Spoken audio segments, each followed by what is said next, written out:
Vanaprastha stage of லைஃப்பில் வந்து 50 to 75 years old.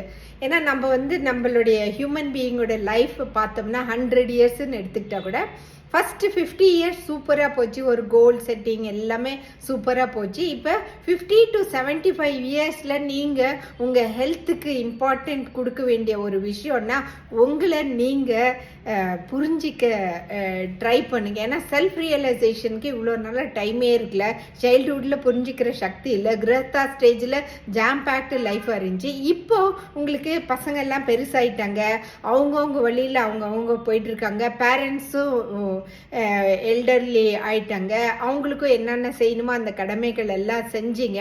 இப்போ உங்களுக்கு ஹெல்த் இஷ்யூஸ் எதுவும் வராமல் பார்த்துக்கணுன்னா நீங்கள் இவ்வளோ வருஷமாக நல்லா பார்த்து இருந்திருக்கணும். உங்களை இல்லைனாலும் இனிமேனாச்சும் நீங்கள் உங்களுக்குன்னு ஒரு ஹெல்த்தியான சாப்பாடு சாப்பிட்டு பழகுங்க. டெய்லி வாக்கிங் போங்க, எக்ஸசைஸ் செய்யுங்க, யோகா பண்ணுங்க, மெடிடேஷன் பண்ணுங்க.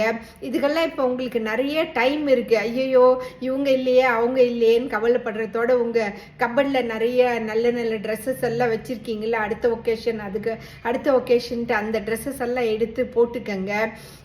ஃப்ரெண்ட்ஸ் கூட பழகுங்க, ஃப்ரெண்ட்ஸ் கூட போங்க வாங்க, வெளியில் நேச்சர் கூட நிறைய டைம் ஸ்பெண்ட் பண்ணுங்கள். சன்ரைஸ் பாருங்கள், சன்செட்டை பாருங்கள். நிறைய வனப்பிரஸ்தா ஸ்டேஜில் தான் நிறைய இருக்குது நம்மளுக்கு லைஃப்பில் என்னன்றதை தெரிஞ்சுக்கிறதுக்கு. செல்ஃப் ரியலைசேஷன் பண்ணிவிட்டு ஹாப்பியாக பீஸ்ஃபுல்லாக வாழுங்க.